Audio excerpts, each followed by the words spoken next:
Welcome to the Woman's Current. Is the tide turning? I'm Sylvia Beckerman.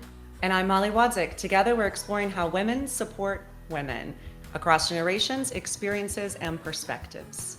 From baby boomers to millennials and beyond, we're asking, are we lifting each other up? And how do we keep the tide moving forward? Each week, we'll dive into real conversations with women who are reshaping the currents and reflect on what those stories mean for all of us. So let's dive in. Let's get started. We got absolutely none education about menopause. Our guest today, Dr. Susan Hardwick-Smith, is a triple board certified OBGYN, menopause and hormone expert, author, and the founder of both Complete Midlife Wellness and Complete Menopause. After decades of caring for women, Dr. Susan realized something profound. Women in midlife were overwhelmed with misinformation, underserved by the medical system, and often told to just live with symptoms that were completely treatable. Her work is centered on empowerment, giving women permission, which is my favorite word, giving women permission to feel good, not bad, to prioritize pleasure and to understand their bodies with clarity instead of shame or confusion. Today we're talking about midlife, hormones, aging well, and what happens when women finally take control of their own health. Dr. Susan, welcome. So glad to be here. Thank you for having me. I want to start off because I want to read something from your bio on your website. Now, I couldn't make it any larger, so I am going to put these on. My first job out of OBGYN residency was working for an established male solo practitioner.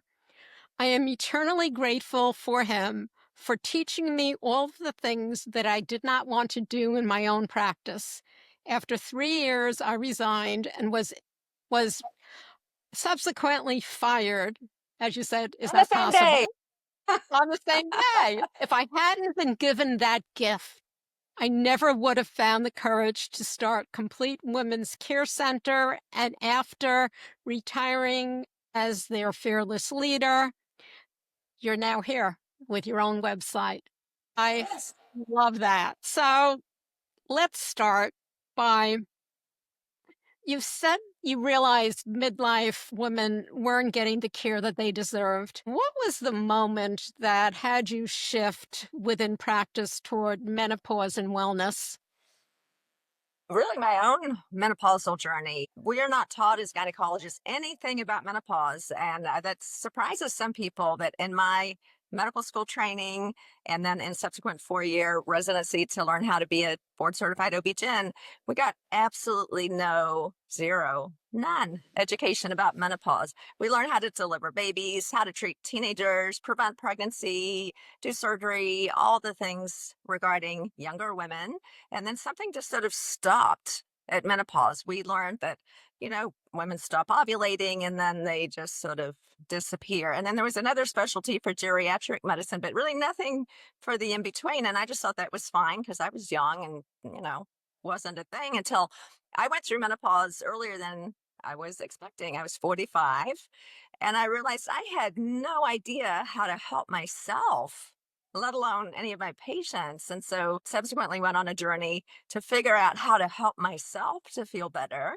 So it came from a selfish start. And in doing that, I just dedicated my life to trying to fill this gap so that I could not only feel well myself, but also pass that on to my patients. And then as a result, that was so exciting. I retired from traditional OB-GYN with my very big, wonderful group that's still doing all of that terrific stuff. And now just focus on midlife wellness with my new group, which is called Complete Midlife Wellness Center. Just to clarify, that's who we are in Houston. We have 3 offices and 15 providers now and growing throughout Texas.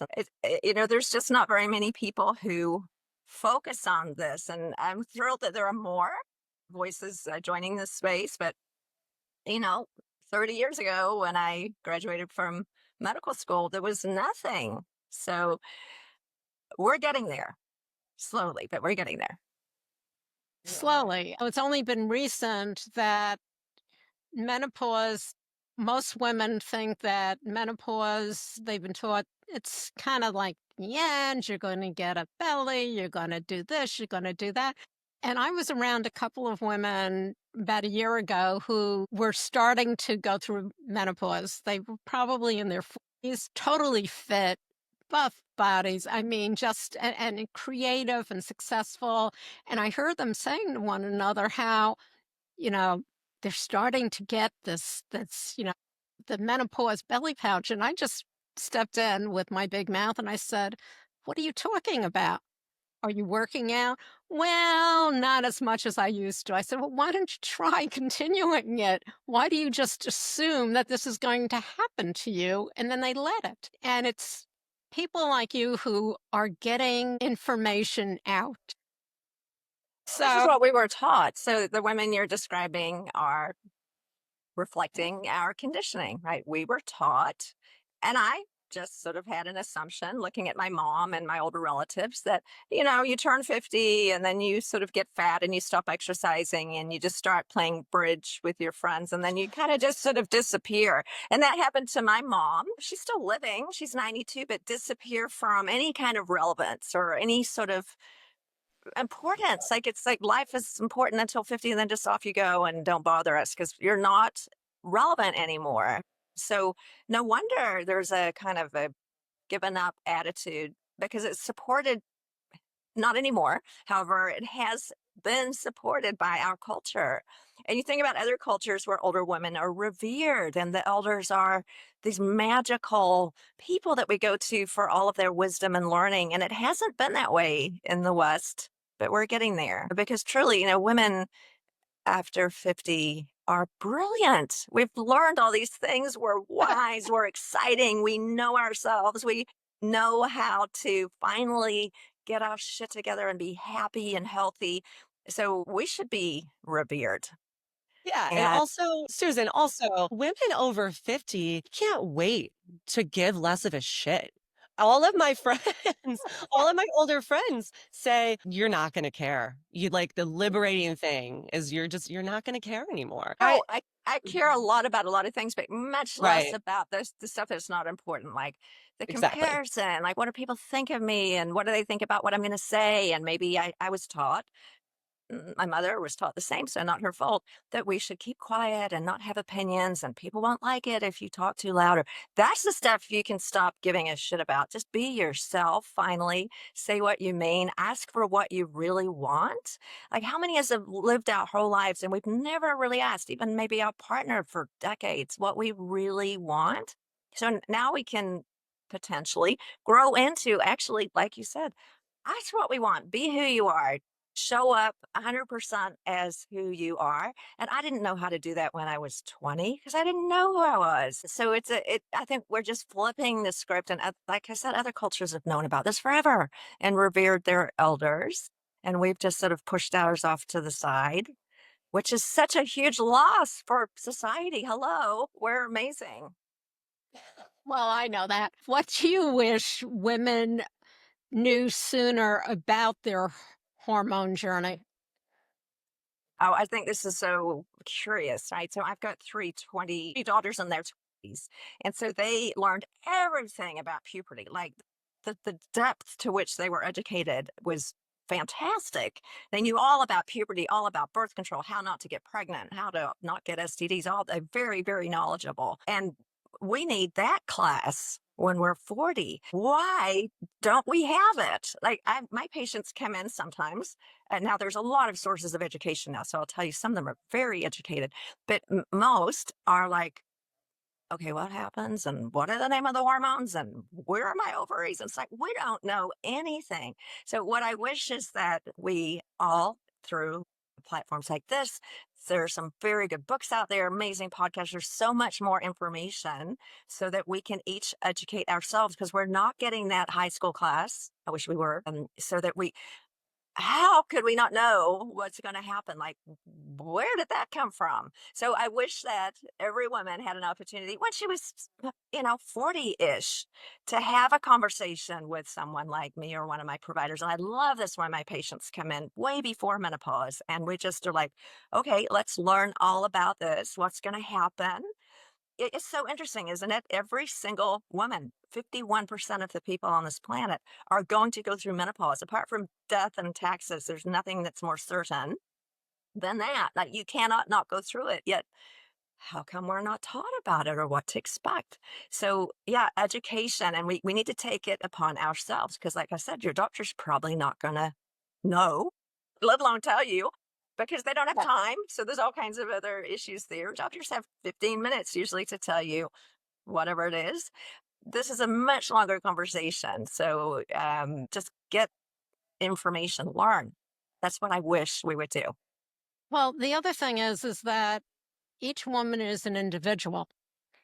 And not everyone woman goes through it the same way. And to listen to our bodies and to learn that, because the perception has always been you're going to go through hot flashes. You can watch old shows of Sybil where she's in the restaurant pouring ice cubes down her chest because she wants to do it the natural way. And there are so many perceptions that are out there about what's going to happen to a woman going through menopause, and then afterwards, the only thing that's good about it is the fact that you don't have to buy tampons and Kotex anymore. And there's so much more that is a good thing about it. And there's so much more that we need to listen to our bodies. And as you said, I've had female gynecologists who just make an assumption. I mean, So you're right. There are more than 50 symptoms that have been described associated with menopause. It's interesting, and some women have none of them, and some women have most of them. But it's very unusual for two women to have the same set. So there are a bunch of different things that might happen, and so you might have those or you might not, but you will experience some change. And I often describe it this way: when you take an 11-year-old little girl and you pump her full of hormones, and that's called puberty, she transforms from a little kid into an adult looking person. These hormones are transformative. They transform our bodies, brains, everything. So taking those same hormones away, there is no way that it's not transformational. It's not quite so visible, but it is quite visible in different ways. And then what happens to our body inside as far as the not so good things that we can address, like bone loss, changes in the blood vessels in our heart and brain, increased risk of colon cancer, diabetes, sexual function changes, bladder health, if it's not addressed. But now we know, finally, it's accepted by everybody who's read anything, that menopausal hormone therapy is not only safe, because we worried for 10 years that it was dangerous oh, naturally, because that's what we were told. Now we know it's not only safe, but it's actually beneficial because it dramatically reduces the risk of multiple chronic diseases. So we live an average of 3 years longer, not only feeling better. So that sounds really optimistic, doesn't it? It's not like doom and gloom. It's like, woo, like, yeah, you can not only feel great, but you can live longer, you can feel better, you can have improved relationships and sleep. And yes, there's a transition in the middle, and let's figure that part out too. But right. these days, if you have a relationship with someone who understands menopause, you can go through the whole process pretty much pain free if we start noticing those symptoms right away and address them immediately. We don't have to suffer for years anymore. No, not at all. Molly, your generation, what are you starting to learn in your late 30s, I believe you said? Tell me what millennials actually feel about menopause. Yeah. So, Susan, I want to say I really love first the way that you describe it as a transformation, because I think any shift that's going away from like this messaging that we've received our whole lives about it. I think of like, what was that movie with Demi Moore where she was like chasing after the younger version of herself? And it was that horror film, Yes. right? And her Yeah. body starts falling apart. Oh, substance. What a metaphor for like the messages we've gotten about menopause, I think of that. So thinking about it as transformation, that's just part of our journey as women and as humans, instead of this like scary. I would say, Sylvia, to answer your question, my generation is really working hard to like pull apart that messaging. When I speak to my friends who are in their mid 40s and going through perimenopausal symptoms, they will write down their symptoms and share. We have a shared notes app where they are writing down like, no one told me about this symptom. So I think for my generation, having access to like obviously a lot of misinformation online, right? Because everything's so accessible, but sharing information between us and making it a point to seek out experts like yourself and read the books, listen to podcasts. I feel so much more prepared, just like having my friends that are older have a shared notes app with me that are like, you might experience this thing, but you're also going to care less about the bullshit. That's super cool. I just want to tell you that's so fun and cool because getting women together, and however, that's a great way to do it in a shared group of any kind. So I have retreats for women, for example, or women's circles, or when we get women together who openly talk about what's happening in their lives, it just shatters this idea that "Oh, something's wrong with me." That Mhm. which we lived in this, and even when I went through menopause 10 years ago, I was like, something is definitely wrong with me. Like I have bipolar disorder or Alzheimer's or some kind of brain tumor or something like it. This is not menopause, and I'm a doctor, and I'm like, I'm just not going to tell anyone because it's shameful and embarrassing. I'm just going to suffer over here and worry, not sleep at night, worrying that I'm dying from all these things. But it's seriously, this is how it was even 10 years ago. And currently for many women also, they're told just go in your room and come out when you know, can calm down, right? It's like, don't talk about it. But if you can talk about it, like in your shared notes section or in a women's circle, or nowadays, like my daughters, they talk about everything. I mean, there's nothing that you don't talk about when you're 20. It just gets rid of that something's wrong with me idea, which is so debilitating. That's really what takes us out of joy and happiness. This false idea that I'm the only one or something's wrong. So just normalizing it is so beautiful. Normalizing, yes, that happens. And oh, I had that too. Oh, really? I had that too. And then we can treat it. So it's not just normalizing and like, oh, great, let's all just be miserable together. That's nice, nicer than being miserable alone. But yes, let's understand we have this and we're not alone. And furthermore, we can treat it safely. So woo, yay. That's Uh, amazing. that is so great in sharing because people don't understand. I think they're starting to, and Molly, your generation definitely is shared stories, even little things that you don't.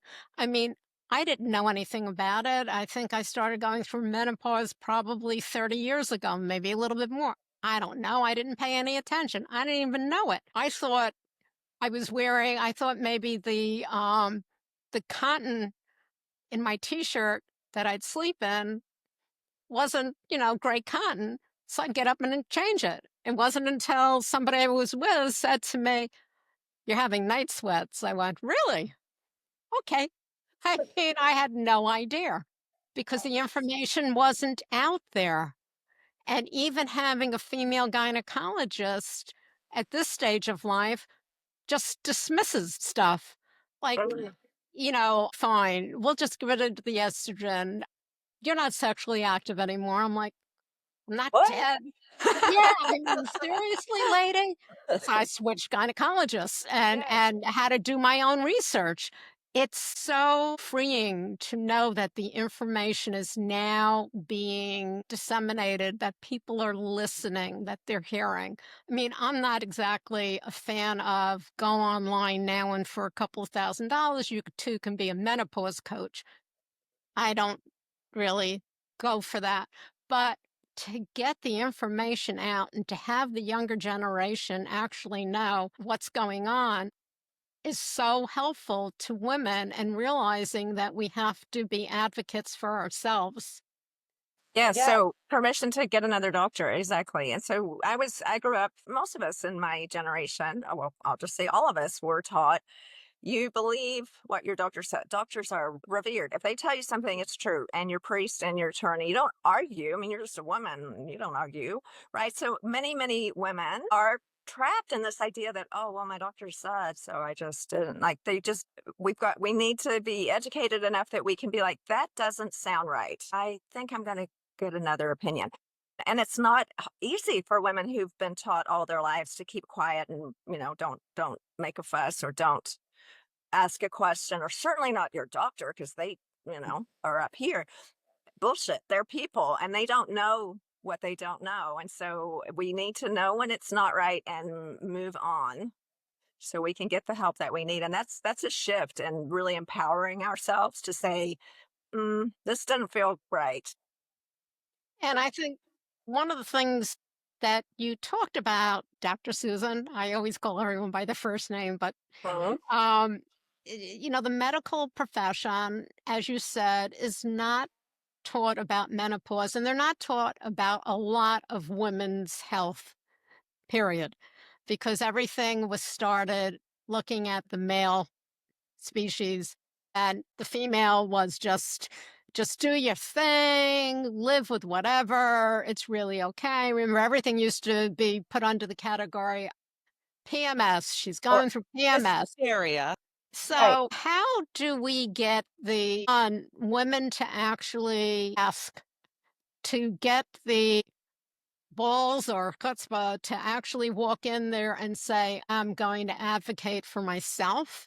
I have questions. And if you're just tossed aside, how do you get women to get that? To be able to do that, to not have to ask permission, to be their own advocate. Yeah, and I want to add to that question, Sylvia, just practical phrases or scripts women can use when they feel a doctor's being dismissive.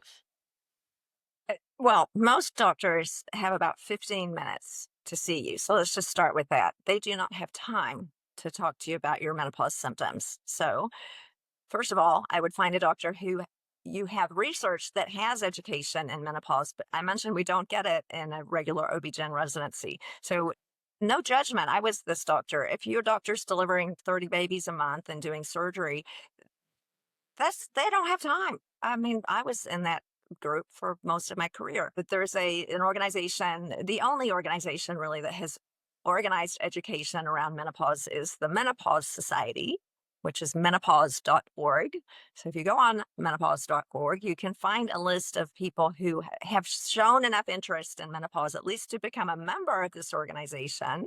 And then there's a higher level of what are called menopause practitioners, like me and my staff, who have actually taken a very complex test in order to pass to get this certification. So if you look for a menopause practitioner, that's going to be someone who knows a lot. So I would start with just researching whether you're even actually wasting your time, because your time is so valuable. So that's a good place to start. If your gynecologist has no interest in menopause, I probably wouldn't even bother. You will be dismissed, and that doesn't feel good. Once you find the doctor you want to see, and you maybe, Google can be helpful to get their reviews, ask your friends, and then write a list of questions. And if you don't get the answer that you know is right, there's a mismatch, kind of like interviewing on a dating site, right? You get to interview the doctor, ask them questions.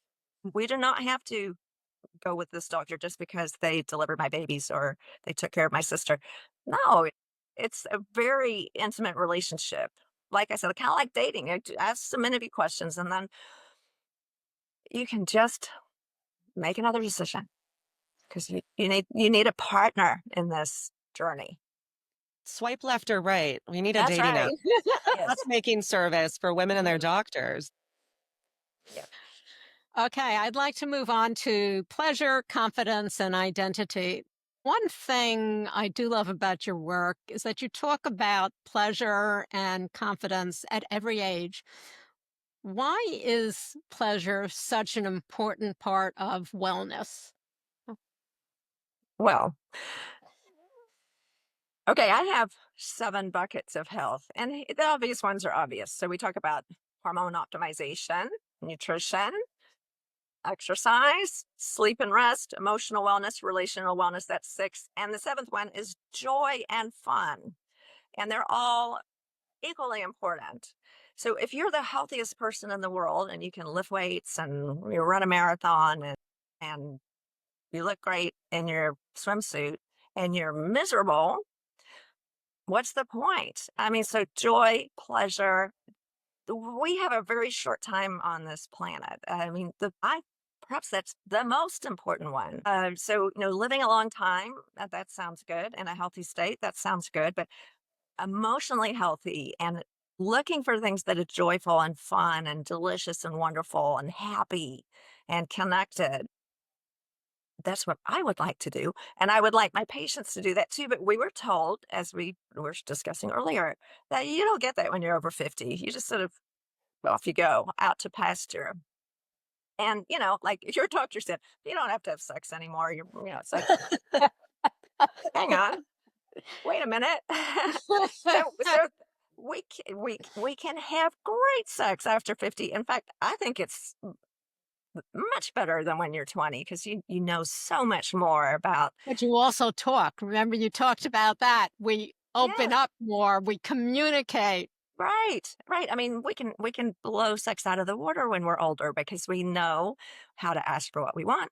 We know what pleasures us. We hopefully have learned how to communicate in a better way with our current partner. Or many women get divorced 45 to 55. So we're entering new relationships. It's very common. So we've got this opportunity to get all this what we've learned and put it into practice. And so fun? Yes, absolutely.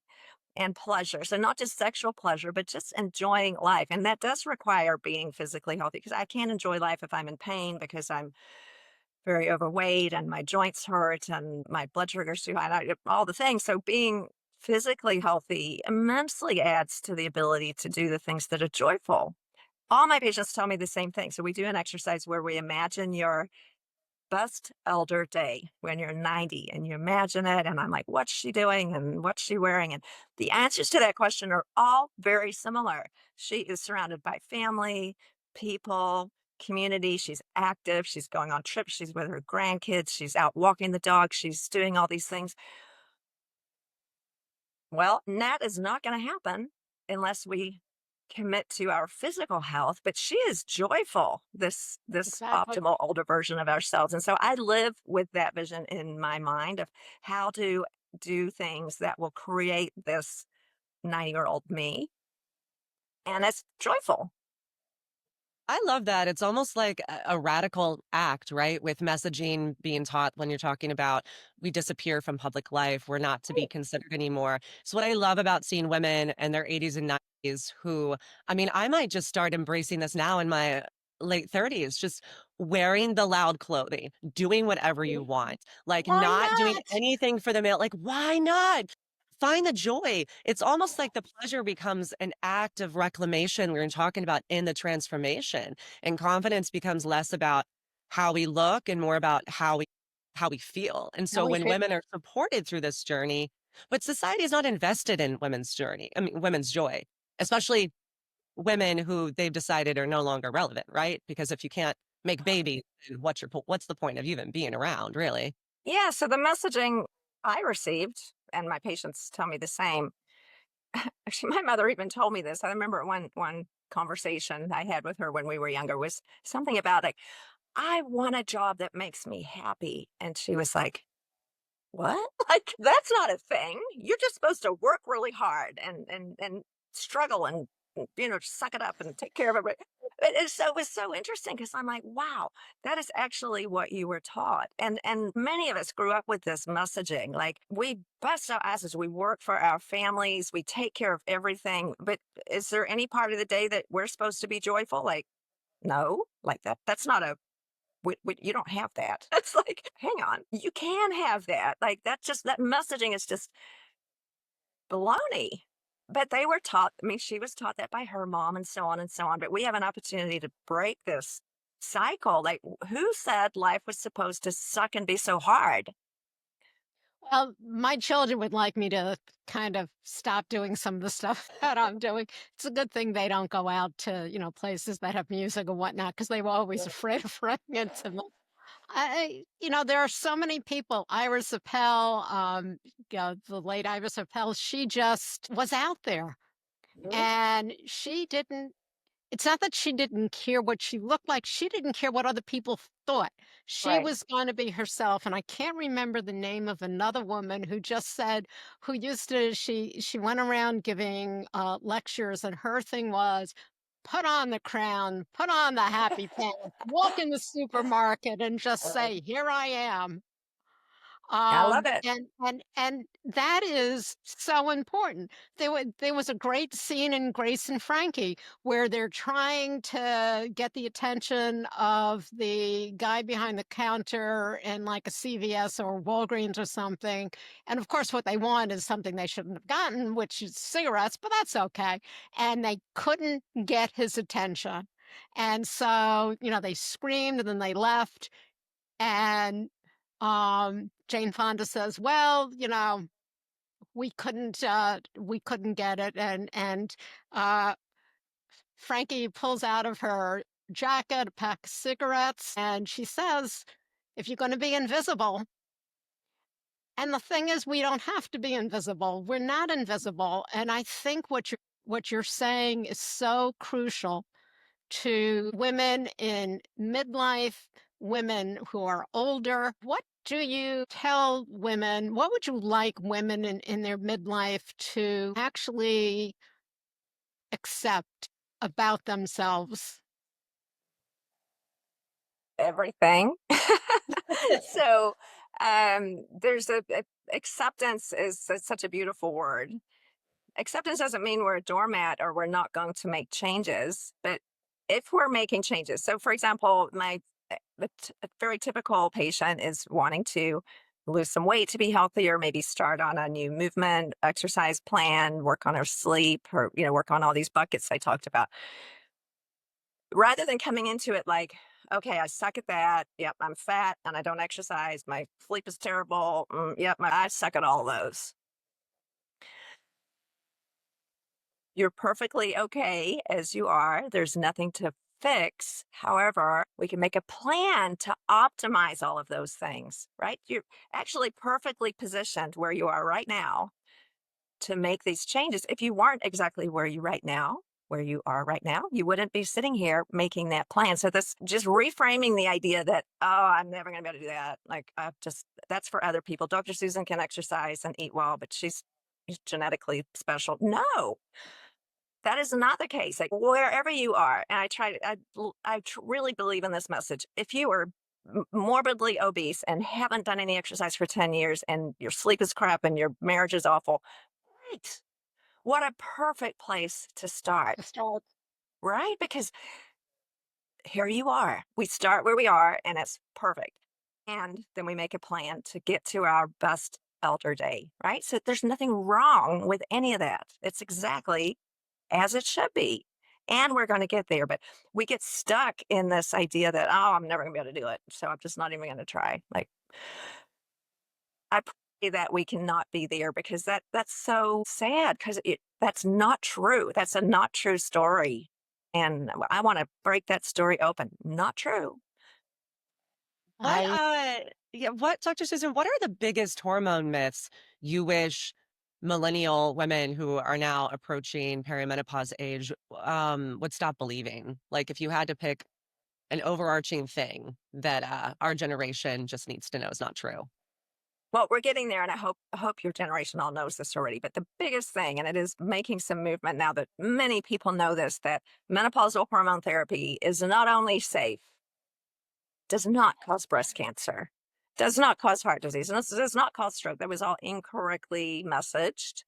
It actually not only makes no difference in your risk for breast cancer, but it reduces your risk of dying if you do get breast cancer. So the messaging around that was wrong. And just going into this transition through perimenopause and menopause, knowing the science that this is safe. If I choose to make that decision, so I want to make it from an educated point of view, not out of fear, like, oh, I don't want to take that because I heard it causes cancer. You can choose to do whatever you want to, but my wish is that you'll make that choice from a point of education. And frankly, if you were educated, it'd be very unlikely that you wouldn't choose to take it because it just makes sense. However, you get to choose. So the myth about the danger of menopausal hormone therapy just has to swipe left on that. It's over, done, gone. Exactly. And the thing is, there are so many benefits Ready? to a quality of life that that myth has scared so many women, especially baby boomers Hmm. who went through. I mean, I've had to, again, I changed gynecologists because, I was on the same stuff that I was on 30 years ago. Well, there's a reason why I should be on, something else probably 15 years ago. And I had to do my own research to go with information to a different gynecologist because there's so much out there that needs to be debunked. Absolutely. And then what happens in this environment where there's so much misinformation, which you're sure right, and so much fear. So if you put fear and misinformation together in a bucket, it creates an environment where people can prey on that, right? So it's a lot of junk that's being sold, supplements and all these things that because what a great opportunity. I've got a scared bunch of clients here who are full of misinformation. That is a marketing opportunity right there. And it's being used, so got to be careful of that. Not don't fall for the BS. Like just go with the low hanging fruit. Like we there's all this fancy details. Okay, you can do that later, but let's just go with the low hanging fruit. Eat well, exercise, work on your sleep, take your menopausal hormone therapy, and then you can talk about the 500 vitamins and supplements that you may or may not want to take. But that doesn't really matter. That's in the details section. So we can get easily distracted when we're in this bucket of fear and misinformation, and we want to be careful about that. So, in saying that, what does an evidence-based midlife wellness plan, what does it really look like? Yeah, so I practice. Thank you for saying those words. I practice evidence-based medicine. That means we're making our decisions based on science. I have an MD. These are scientifically valid recommendations that we're giving. So I mentioned my 7 buckets. I make a plan in each of those 7 buckets. Hormone optimization. So, depending where the patient is in her menopausal journey, we know now that adding estrogen, progesterone, probably testosterone also in perimenopause is beneficial, not waiting until menopause. So, earlier. And then we tailor how much of each of those hormones for the individual patient. So, hormone optimization and then nutrition. Of course, that's a longer conversation, but optimizing our nutrition so that we can optimize our body composition. I don't care what you weigh, but having high muscle mass, low body fat, that one. Exercise, same thing. We have to lift weights. That just cannot avoid it. If you want to have your 90-year-old best elder day, got to do some resistance training, working on sleep, relationship wellness, our own internal mental wellness. And then number 7, fun and joy. So we create a plan in all 7 buckets. And that does not take 15 minutes. It takes about 90 minutes and then follow up. So, you deserve way more than 90 minutes. Actually, I could sit with you for a whole entire day if you had time. But, 15 minutes, you can understand why you're not going to get that with your regular OB-GYN. Certainly, I didn't have time for that when that was my practice. I want to shift now to, well, it's not really a shift, women supporting women. So you Mhm. see firsthand how women compare themselves to other women and also do lift each other up. What do you notice about how women support each other in midlife? Well, we mentioned any environment where you can get together and be real is so nourishing. And I loved your example, Molly, with this, like, this note sharing or whatever it is.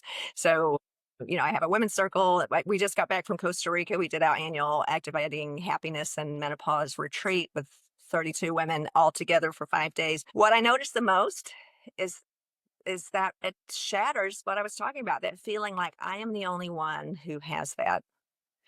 And then the rest of the women are like, "Oh no, I have that too." And this is so important. This fear that we have. I was taught to be terribly afraid that if I told people who I really was, nobody would love me. So I'm not going to do that.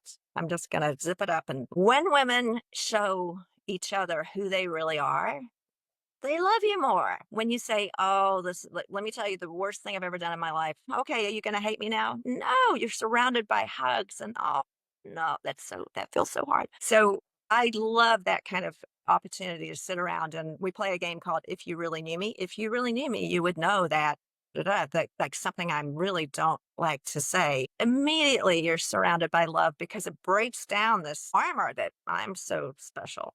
Look at me. No, like I'm vulnerable and real and bad stuff's happened and I survived it. And yeah, that's real. And that's how you fall in love with your friends, right? Instead of comparing, you're like, ouch, that hurts. I had that remind yeah, I had something like that too. Any group where you can get together with women that want to be real, that's some joy right there. So And do that. and when I Or- picture that 90-year-old me, I want to be with my friends. Yes. Not one person has ever told me in her imaginary best elder day that she's alone. Not Yeah. one. Of course not. That's not what we want. It's not what we want. No. Dr. Susan, I thank you so much for having this conversation with us. It's such an important conversation and it's information that needs to be shared. And this is what we're doing. This is what the stories, and it's not just storytelling, it's life. And if we get to talk about it, we really understand more of women from all ages. That's right. I'll just want to end by saying if you look at any human being in the eyes and hear her story, you cannot hate. You can't. You fall in love with each other. So do that with your partners, with your children, with your friends. And if you don't have friends who want to do that, find some new ones because that's where the joy comes from is connection. It's connection. Yeah, connection and community. Building the Absolutely. community now. I did want to ask one last thing before we let you go. For people like millennials like me, I'm thinking, 10 steps ahead too. But I'm also thinking about the women coming up underneath me. What do you think that women should hear from those of us a few steps ahead? I know just information sharing, right? But what would be the most impactful thing that my generation can do for Gen Z? I think if we model the way life can be, that's so powerful.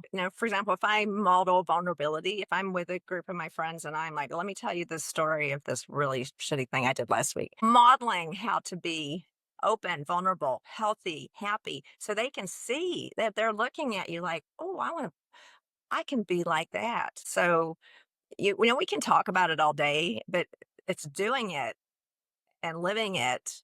I mean, you got to walk the walk. I do before I can teach anyone what to do. I better be doing it myself. So I think just watching the generation older than each of us, we're checking it out, right? Like, what are they doing? Show them how great it can be. Yeah, joy. Right. Show them the Yeah. joy. Yep. Yeah. Thank you so much. Before we leave, where can people find out more information about you? So our office is Complete Midlife Wellness Center.com.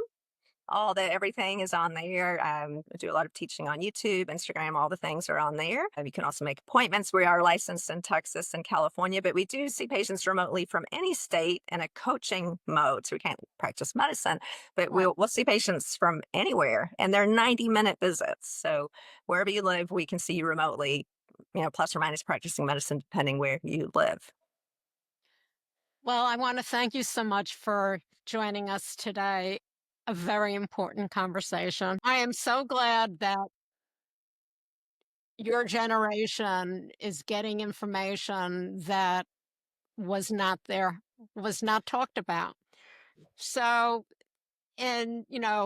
reclaiming women's health, confidence, joy, pleasure in midlife, and connecting what the medical system has gotten wrong. What stayed with you the most, Dr. Susan's conversation? Ugh, honestly, it's gonna sound so trite, but the joy piece of it, right? Like permission to feel good feels radical when you grew up in purity culture, diet culture, hustle culture, or like, a combination of all three. For women in midlife, pleasure isn't frivolous. It's fuel, it's necessary, it's what brings us back to ourselves after years of caregiving, emotional labor, survival mode, navigating the patriarchy under ways of operating under these male dominated systems and what's expected of us. And pleasure has been marketed as a reward, I think, not a baseline for well-being. So I love how she reframing it makes aging feel less like losing something, right? And more like coming home again, like coming home to your body, like this embodiment. That was so powerful to me to hear her talk about the menopause phase of our lives as transformation. And it is a transformation. I mean, for me, I've never felt better. I've never looked better. I've never been You happier. do look fabulous. There are thank you. There are, days, I mean, everyone has their up and down days, but it's not a life sentence, and that's basically where so many people went to. They went to the dark edge, and the fact that it's okay, and give yourself permission, my favorite word, to educate yourself. Don't assume that your doctor knows everything because they've only been taught what they've been taught. Yeah. Yeah. And, Shopping around for a doctor too, advocating. yeah, Yeah. totally. You have to be your own advocate. And I love that you have this group. As Dr. Susan said, community and friend, it's very, very important. And communicating. Was there anything that she said that surprised you? I think there was a lot of confirmation. I actually am not really up on the research with the hormone therapy she was talking about. I mean, I think this is an overarching theme of women's health and our lives and how it's been sidelined, right? When you talk about things, medicine being so male centric and male focused, that there's still such a difficulty in breaking through the mainstream and culture to make headlines, right? Like I'm not seeing headlines about this stuff in the media I'm consuming. Maybe my algorithm just sucks or something, but like you're not getting big op-eds in national publications a lot other than a few select people talking about these things.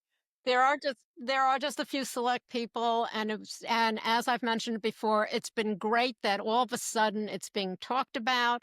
There was a film, documentary about it, and so on. But what happens with a lot of things is people go totally overboard until it comes back to center. So again, what Dr. Suden was talking about is getting the right, figuring out what information is misinformation and what information is real information, what is based on research and what is just, a snowball effect of somebody saying something and somebody else saying something else. And it's just Yeah. a complete, can I say, Bubba Mitzvah. I mean, it's my podcast. I mean, it's just not Complete so. cluster. uh yeah, I think for my generation and maybe Gen Z underneath me, this like wellness influencer pipeline has been so damaging. Like we have more information now, evidence-based information. We can access a lot more easier, but there's just so much crap that comes up on my Yes. feed that you're like, this woman, her videos are well done, she's well spoken, she seems informed, and then she'll just spout off the craziest pseudoscience crap about menopause. And it sounds good, right? And this click happy culture of like and share before you even talk to an actual expert. It's really concerning to me that like the way that myths, even though we're dispelling them through work like Dr. Susan's and with the more research and studies we're able to have access to, that God, it's still so frustrating, this myth building. Well, to me, it's very frustrating because we're starting to talk about it now. People are starting to understand that, as Dr. Susan said, it's not something that she was taught. And she was an OBGYN. I mean, she still is, but it wasn't part of the education that doctors are taught, whether it be menopause, hormones. I mean, you can go into any part of women's health. And now that all of a sudden people are starting to talk about it, that brings out the crazies who will tail on. And that's why we have to be so careful. And that's why what you're doing with your group and talking online and saying things, because it will then be able to get rid of or ignore or say, this is not true, only because you have more than one person and you're advocating for each other. Yeah, we can't do it alone. Yeah, you can, we have to talk to each other.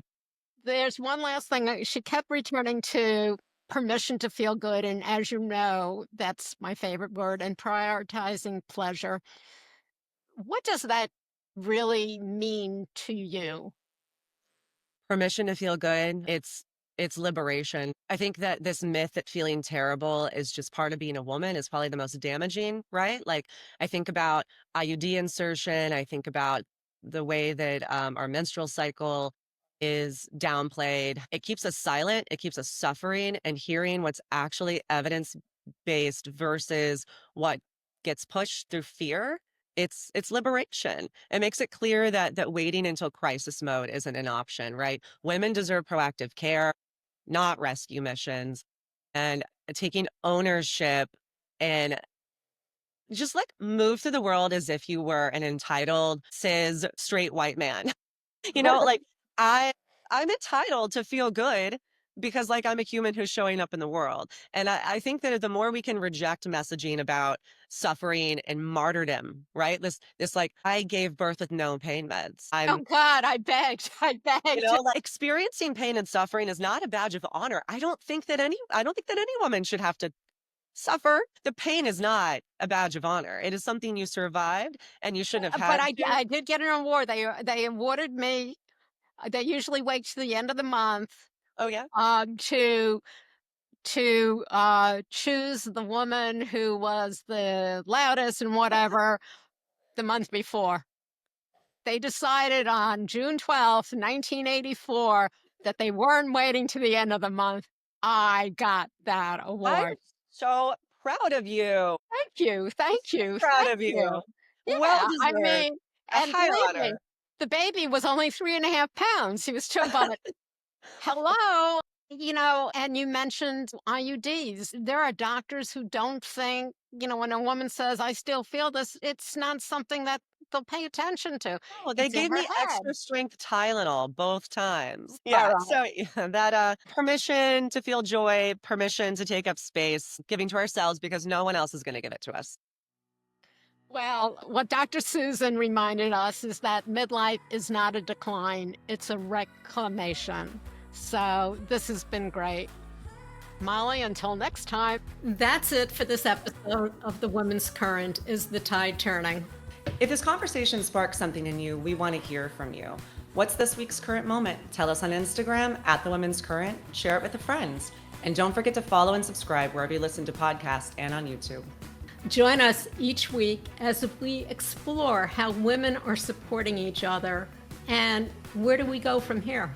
Until next time, I'm Molly Wadzeck.